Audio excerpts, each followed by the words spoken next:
안녕하십니까. 오늘은 신입직장 그리고 취업 독학 전략 이 세 번째 시간이 되겠습니다.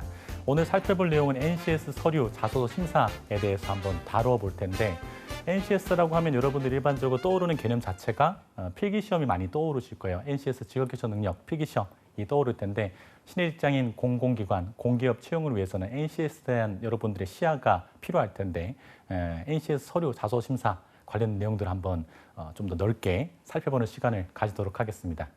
제 소개부터 드리겠습니다. 저는 취업전략가 신주혁입니다.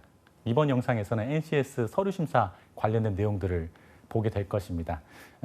이 중소채용규모 공공의 주로 진행이라는 단어를 적어뒀는데 첫 번째 영상과 두 번째 영상을 여러분들이 보셨다면 많이 인지를 하셨던 내용이 될 텐데 공공기관들은 굉장히 다양하게 많고 그리고 2020년에 중요한 트렌드 중에 하나가 중소채용규모의 공공이 많이 늘어났다라는 점들. 여러분들이 효과적인 이해랑 실질적인 동기부여를 위해서 앞선 첫 번째, 두 번째 영상을 보시는 것을 추천드리겠습니다. 그래야 여러분들이 조금 더 이해가 빠르게 되고 동기부여도 될 것이기 때문입니다.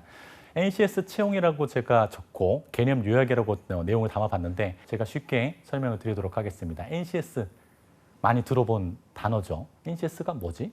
이런 생각이 드셨을 텐데 NCS 일단 단어 뜻 자체는 국가직무능력 표준의 약자입니다. 단순히 일반적으로 NCS라고 한다면은 필기시험을 생각하는 경우가 많은데 NCS는 필기시험을 의미하는 제가 지역적인 용어가 아니다라고 했는데 NCS 채용은 서류 심사부터 그리고 필기 그리고 면접까지 이어지는 이 전체 프로세스를 의미하는 것이고 그리고 또 단순히 조금 더 넓게 보자면은 채용 쪽만 해당하는 개념은 아니긴 합니다. 직무 관련된 그리고 직업교육 관련된 담고 있는 굉장히 넓은 개념인 건데 NCS 채용은 블라인드 채용과 동의어 유효라고 보셔도 됩니다. NCS 서류심사, NCS 채용 같은 경우에는 이전 채용과 다르게 스펙 중심으로 여러분들의 역량을 평가하는 것이 아니라 직무 관련된 이해도를 다양한 형태로 바꿔서 서류심사, 필기, 면접을 진행하는 케이스가 되겠는데 즉 NCS 직무 능력으로 여러분들의 역량을 평가를 하려면은 서류 심사도 블라인드로 해야 되고 면접도 블라인드로 해서 내부 면접과 외부 면접관이 같이 섞여서 진행을 해야 되겠군요. 그렇기 때문에 NCS 채용과 블라인드 채용은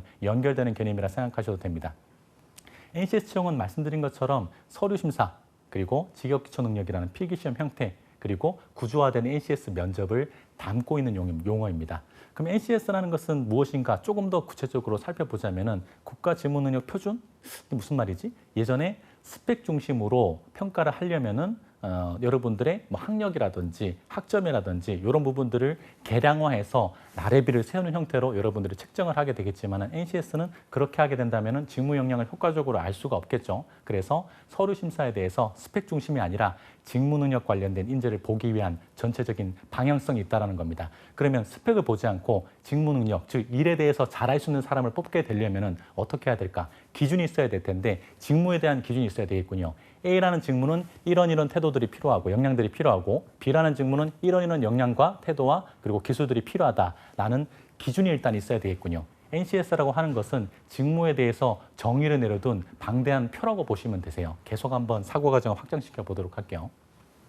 자, 지금 표를 제가 하나 적어뒀는데 NCS의 방향성이라고 보시면 됩니다. 서류, 필기, 면접으로 이어지는 과정이다라고 되어 있는데 기존에 공공기관들은 스펙으로만 지원을 해서 스펙으로만 지원했다가 공공기관, 공기업 쪽에 일하다 보니 이것은 내가 원하는 회사가 아니고 원하는 직무가 아니다라고 이탈하는 사람도 발생할 것이고 회사에 적응하기 힘든 분도 발생할 가능성이 높게 되고 회사 입장에서도 일을 잘할 수 있는 사람 뽑고 싶은데 단순히 공부만 잘하는 사람 뽑게 된다면 업무에 대해서 어떤 퍼포먼스, 어떤 그 성과가 잘 나오지 않게 되겠죠. 그런 문제점들도 있을 뿐만이 아니라 공정한 기회를 제한하는 역할도 한다는 거죠. 즉 기존 스펙 방식대로 하게 된다면은 예를 들어서 학력, 학벌이 좋은 친구들은 서류 통과가 되는데 학력, 학벌이 좋지 않은 친구는 서류 통과 자체에서 바로 차단이 돼버리겠죠. 그렇게 되면은 이 친구는 학교는 좋지 않지만 직무 역량이 뛰어난데 이 회사에서 일을 잘할 수 있고 오래 할 수 있는 친구임에도 불구하고 그런 공정한 기회를 드릴 수 없기 때문에 이런 전반적인 채용에 문제가 있다. 스펙적인 채용에 문제가 있다라는 그런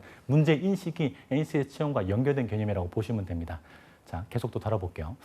그래서 어떻게 바뀌었는가? 큰 틀은 이렇습니다. 큰 틀. 첫 번째, 채용 공고는 어떻게 바뀌었냐면 채용 공고문과 직무기숙서 작성이라고 적어뒀는데 여러분들 공공기관, 공기업 쪽에 취업을 준비해 보신 분이라면 아실 겁니다. 공공 쪽에 채용 공고문 뜨게 되면 옆에 다운받을 수 있게 파일을 다운받을 수 있게 돼 있죠. 어떤 파일을 다운받을 수가 있나요? 바로 직무기술서, 직무설명자료라는 것을 다운받을 수 있게 돼 있죠. 왜 그런 파일들이 만들어졌냐면은 지원하는 취업준비생분들이 이 회사의 이 직무는 이런 일들을 하는 곳이고 이런 역량이 필요한 한 곳이구나라는 것을 미리 알려드리기 위해서 정리된 표를 만들었다고 보시면 됩니다. 이 일을 하려면 이런 것들을 일을 하게 되고 이런 역량들이 필요하니까 여기에 관심 있고 여기에 잘할 수 있는 사람들이 지원하세요. 스펙 중심이 아니라 직무 중심으로 우리는 뽑고 싶으니까요. 그렇기 때문에 직무기술서라는 것을 만드는 작업들이 있었다는 겁니다. 그리고 서류심사 같은 경우에는 학력, 학벌 이런 쪽에 스펙적인 중심으로 보는 것이 아니라 여러분들의 입사지원서를 정량, 정상평가라는 개념으로 폭넓게 바라보고 그리고 여러분들이 굉장히 쓰기 힘드시죠.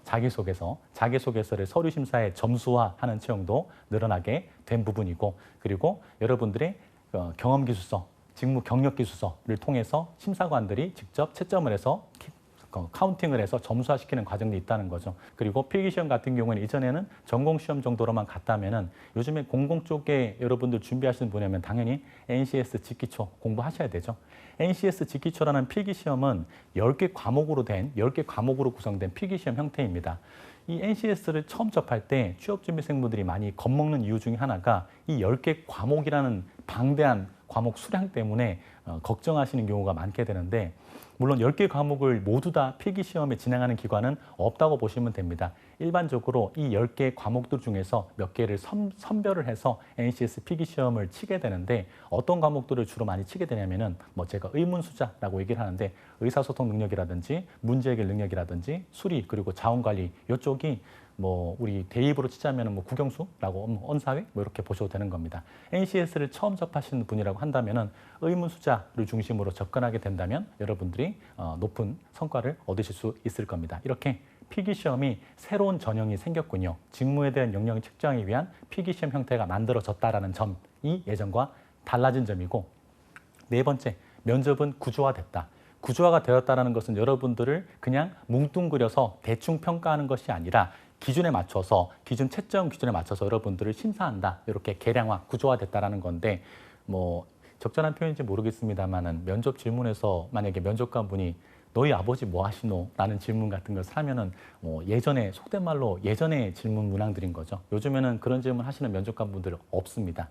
이렇게 여러분들의 역량을 제대로 평가하려면은 면접 질문과 면접 평가 방식이 제대로 구조화돼 있어야지 직무를 잘할 수 있는 지원자를 효과적으로 뽑을 수가 있겠군요. 그렇기 때문에 공공 쪽에 이런 면접 과정들 그리고 면접에 대한 평가 기준들, 면접에 대한 전형들 자체가 체계화되는 과정이 2015년부터 2018년까지 이루어지는 작업이 이렇게 NCS 사업이라는 겁니다. NCS가 뭔가 좀 바뀌었다라는 내용들이 한마디로 표현하자면 그런 것이고 지금 제가 화면에 표출한 내용은 어떤 거냐면은 그러면은 스펙 중심이 아니라 NCS를 통해서 기준을 변경하려면은 어떻게 과정이 있었어야 될 텐데 어떤 과정이 있었냐면은 간단하게 말씀드릴게요. 이런 과정들을 통해서 NCS 채용 제도가 만들어졌다고 보시면 되는데 제가 앞서서 2015년부터 2018년까지 사업이 있었다라고 얘기를 했었는데 NCS라는 사업이 시작된 지는 2015년부터 시작이 됐습니다. 고용노동부와 산업인력공단의 어떤 그 가이드에 맞추어서 NCS라는 이 새로운 채용 제도가 공공기관들에게 인식되는 작업들이 이루어졌다는 건데 2018년에 지방공공까지 한 번씩 맛을 보면서 NCS 사업의 어떤 틀이 기본적으로 현재 갖춰진 상태라고 보시면 됩니다. 해당되는 그림은 2017년 NCS 사업을 위한 모집 공고라고 보시면 됩니다. 이때 2017년 사업에 제가 투입이 돼서 실무적인 부분들에 참여를 했었습니다. 이처럼 산업인력공단에서 NCS 가이드라는 것을 전파를 하면서 공공기관들에게 이제 주문을 하는 작업이 이루어졌다는 거죠. 공공기관들이 이제 NCS 통해서 지문을 중심으로 채용을 해야 돼. 그러려면은 너희 공공기관들과 공기업들이 가지고 있는 채용제도들을 컨설팅을 받아서 변경을 해야 될 거야. 그러니까 15년에 할 기관들, 요런 기관들을 진행을 해. 공금을 통해서 이제 컨설턴트를 통해서 컨설팅을 진행을 해서 NCS 채용제도가 변경되는 이런 과정들이 있었다는 겁니다. 이렇게 모집을 하기에 앞서서 직무에 대한 정의를 내려야 되기 때문에 이런 과정들이 이어졌다고 보시면 됩니다. 제가 이 24개의 대분류와 900여 개의 세분류로 직무를 정의하고 구분하는 작업이 첫 번째 단계로 이루어졌던 겁니다. 두 번째는 현장의 업무와 매칭을 통해서 개발하는 작업이 이루어졌습니다. A라는 직무에 가라는 직무 그리고 1번이라는 직무의 경우에는 요런 일들을 하는구나라는 매칭 작업이 이루어졌고요. 그리고 그 다음 작업은 하위 능력 단위 조금 더 구체화되는 모습을 볼 수가 있는데 즉 땡땡 직무의 요 직무 같은 경우에는 현장에서 이런 일들을 하게 되니까 이 일을 하려면은 이런 능력이 필요하다. KSA가 필요하다. 지식, 기술, 태도, 이런 지식과 이런 스킬과 이런 태도가 필요하다. 라는 이렇게 세분화된 이런 역량들이 필요하다라는 정리 작업이 컨설팅을 통해서 서로 회의를 하고 자료를 만드는 과정을 통해서 진행됐다고 보시면 됩니다.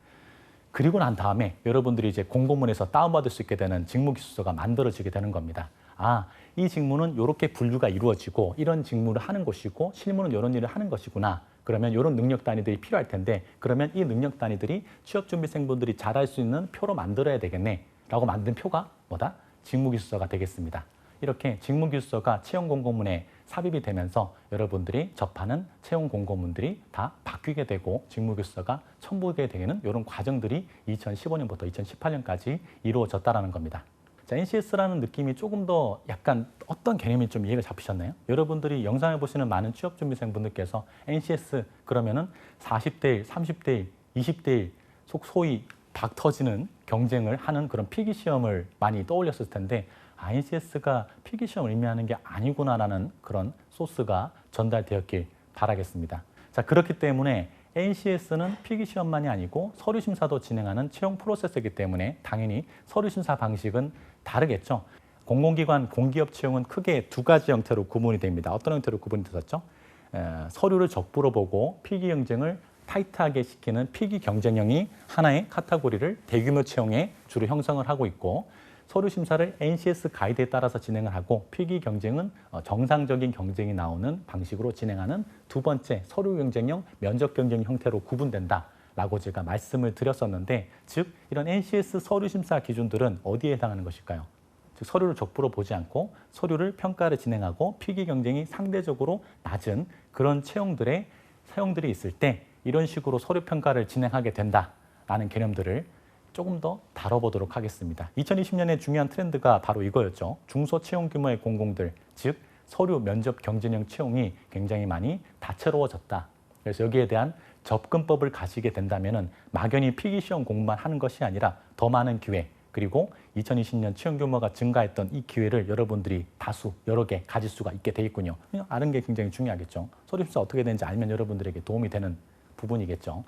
특히 이제 이공적 분들도 중요하지만은 특히 상경, 비상경, 이제 문과 라인대 분들이 취업을 할 때 굉장히 힘들어하는 경우가 많습니다. 왜냐하면은 이공 쪽 분들은 어떻게 따지면은 직무 라인이 상대적으로 좀 명확하게 잡혀지는 경우가 많습니다. 근데 이제 문과 쪽 분들 같은 경우, 상경, 비상경 같은 분들 같은 경우는 내 직무를 어떻게 라인 잡을지 초반부터 힘든 경우가 많은데 예를 들어서 뭐 역사 전공을 했다. 그러면은 내가 도대체 어떤 일을 해야지 맞는 건지 이렇게 출발점부터 망설이게 되는 경우가 굉장히 많게 되겠죠. 자, 그러면 이런 문과, 특히 상경, 비상경 계열 분들은 중요한 직무 라인대 중에 하나가 경영지원, 사무행정이라는 굉장히 중요한 직무 라인대가 있습니다.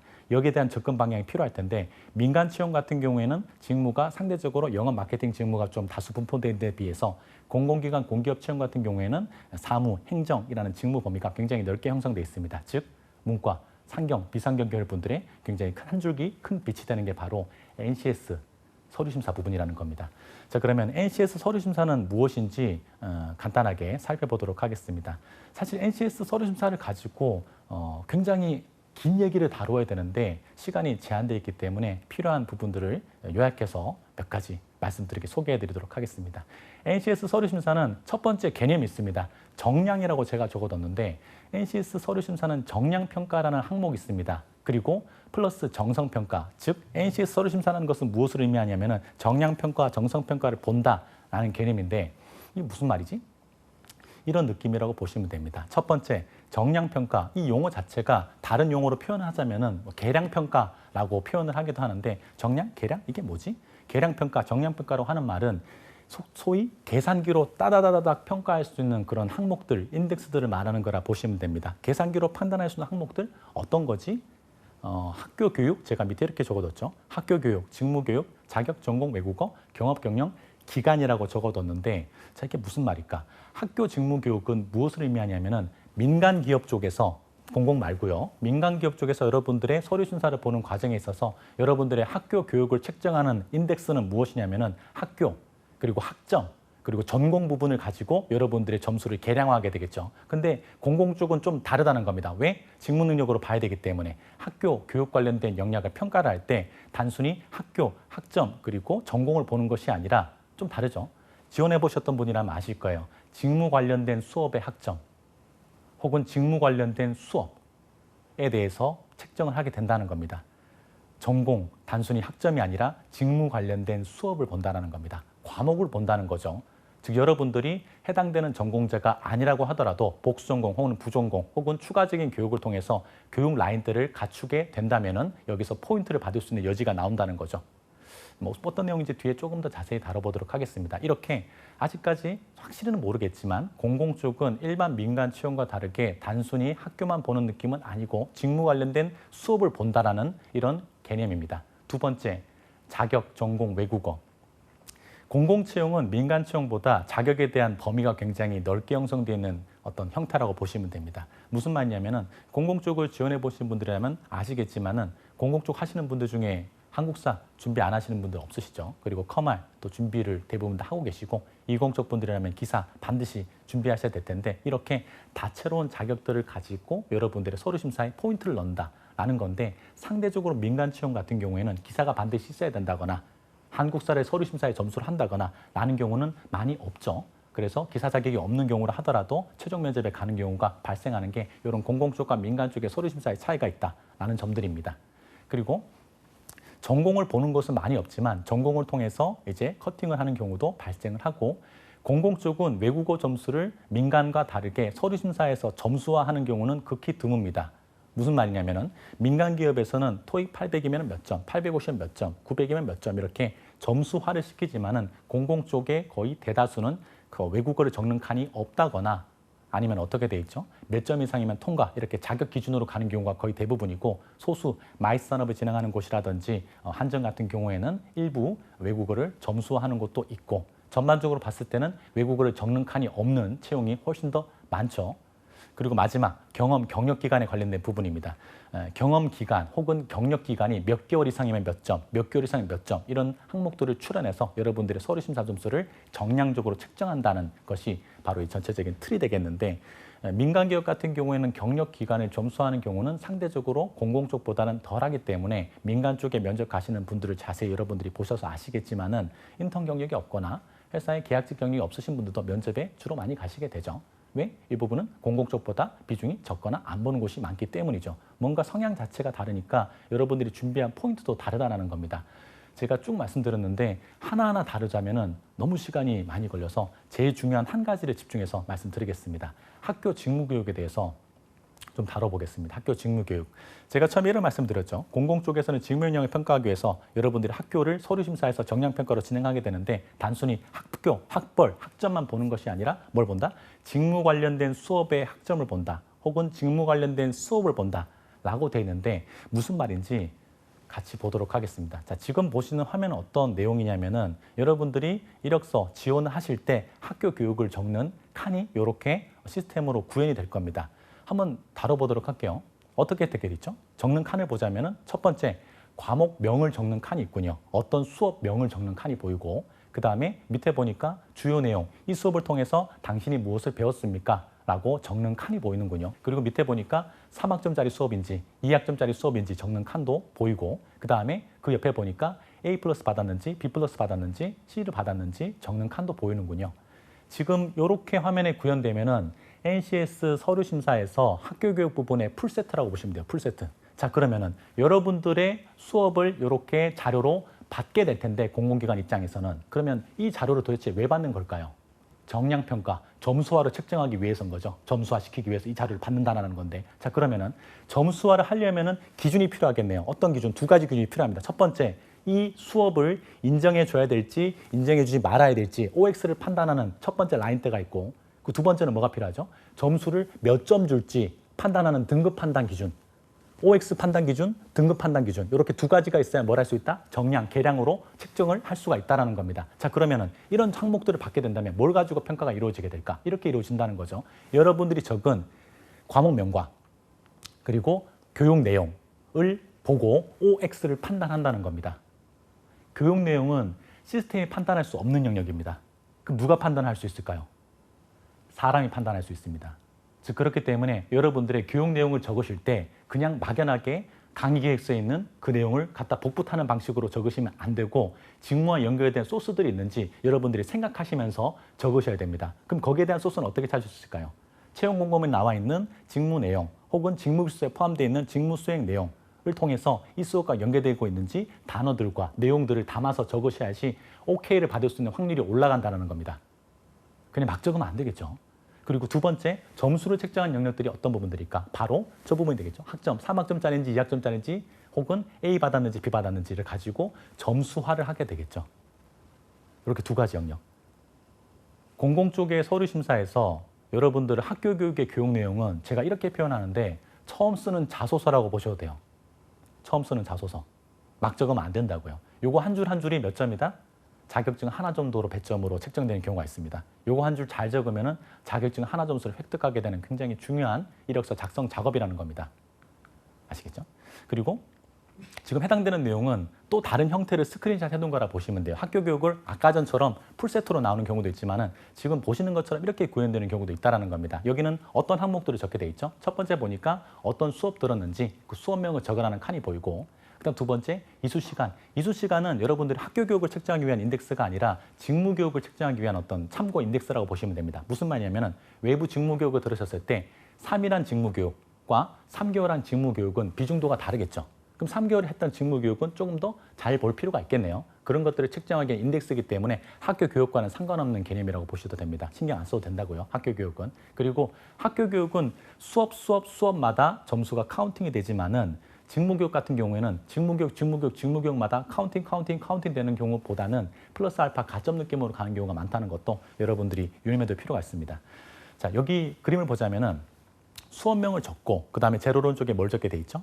직무 관련된 주요 내용을 50자 이내로 적게 돼 있습니다.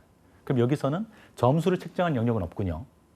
이 정보를 가지고 무엇을 판단할 수 있다? OX를 판단하는 작업만 거친다는 겁니다. 여러분이 썼던 수업과 여러분이 썼던 직무 내용을 토대로 인정해 줄지 인정해 주지 말지를 판단하는 작업만 서류 심사에서 이루어진다는 것을 의미합니다.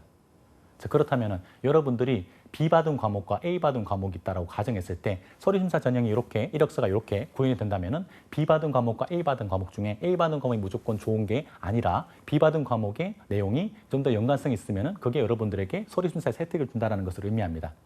그리고 옆에서 추가 버튼 누르면은 이 칸이 5칸까지 나오게 구현되어 있었거든요. 그러면 점수를 어떻게 맬까요? 개당 점수를 매기겠군요. 개당 4점 정도 가서 4, 5, 22 아마 서류 심사에서 학교 교육의 배점이 라인이 갖추게 될 확률이 높겠군요. 그리고 이렇게 나오는 경우도 있죠. 여러분들 지원해 보신 분이라면은 많이 보신 화면이 되겠죠.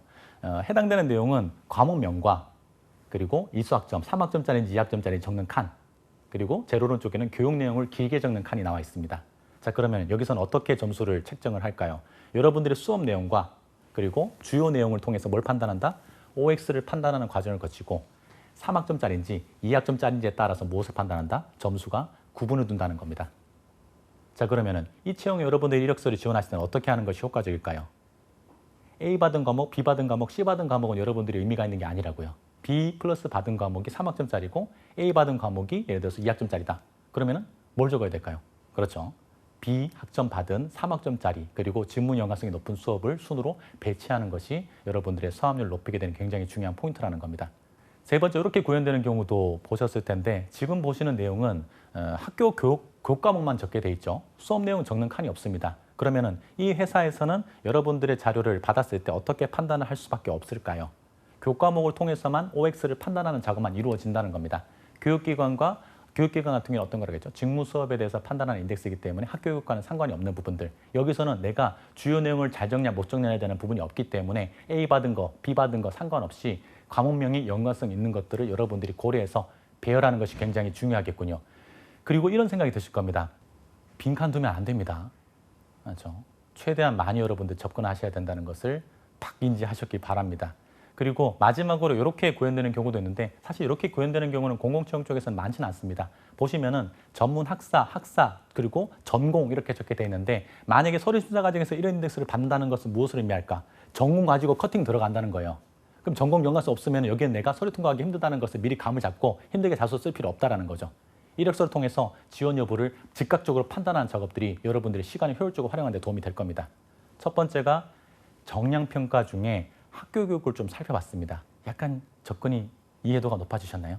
그 다음 서류심사의 정성평가. 정성평가는 그럼 뭘까요? 자소서, 경력기술서, 경험기술서, 여러분이 쓴 거를 가지고 저와 같은 심사관들이 여러분의 점수를 매기는 작업들을 하는 것이 바로 정성평가입니다.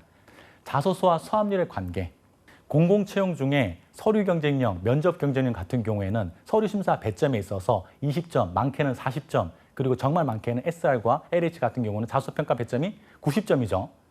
여러분들의 서류 통과에 절대적인 영향을 미치는 것이 바로 자소서라는 겁니다. 어디 채용에서? 공공 쪽의 서류 경쟁과 면접 경쟁력은 자소서 정말 잘 쓰셔야 됩니다. 그래야 그걸 가지고 평가를 하니까요. 민간 채용과 공공 채용 ABC 타입이라고 제가 적어뒀는데 민간 채용 같은 경우는 여러분들의 서류 심사를 할 때 자소서를 어떻게 보냐면은 첫 번째 과정이 인사 쪽에서만 바라보는 느낌입니다. 인사팀에서 점수화를 하는 것이 아니라 직무 관련된 팩트를 그냥 픽을 하는 느낌이 A타입 방식이고 B타입 방식은 인사와 실무 라인 때에서 여러분의 자소서를 같이 봅니다.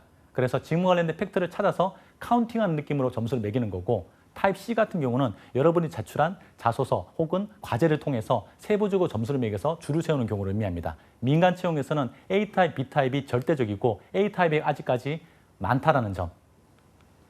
공공채용은 두 가지 타입 쉽게 알 수가 있죠. 서류적부, 그리고 아까 살펴봤던 NCS 가이드에 따른 정량 정성평가의 정성평가 부분들로 자소서를 구분된다는 겁니다. 자소서 심사 기준과 5가지 작성 마인드 요약하면서 마무리 짓도록 하겠습니다. 여러분들이 그러면 자소서 쓸 때 어떻게 해야 될까? 첫 번째 생각해야 될 포인트는 묻는 말에 답하라. 두 번째, 스토리 기반 디테일을 풀어라. 세 번째, 논리체계, 가독성 높은 글을 적어야 된다. 그리고 네 번째, 소속 집단과 역할을 문단화해야 된다. 무슨 말인지 아직까지 좀 막연하시죠? 다섯 번째, 직무 연관된 내용을 5개 문항 중에 3개 정도는 배열을 해야 된다. 작성 마인드가 다소 막연하나요? 그렇기 때문에 다음 시간에는 무엇을 알아볼 거냐면은 작성 스킬을 따라해보는 그런 과정들을 가질 겁니다. 자소서를 그러면은 어떻게 여러분들이 문단을 구성해야 될지 자소서 작성하는 사례를 통해서 높은 포인트를 받을 수 있는 자소서 작성법 다음 시간에 알아보도록 하겠습니다. 막연히 컨트롤 CV 해서 자소서를 쓰게 된다면은 합격할 소리도 떨어집니다.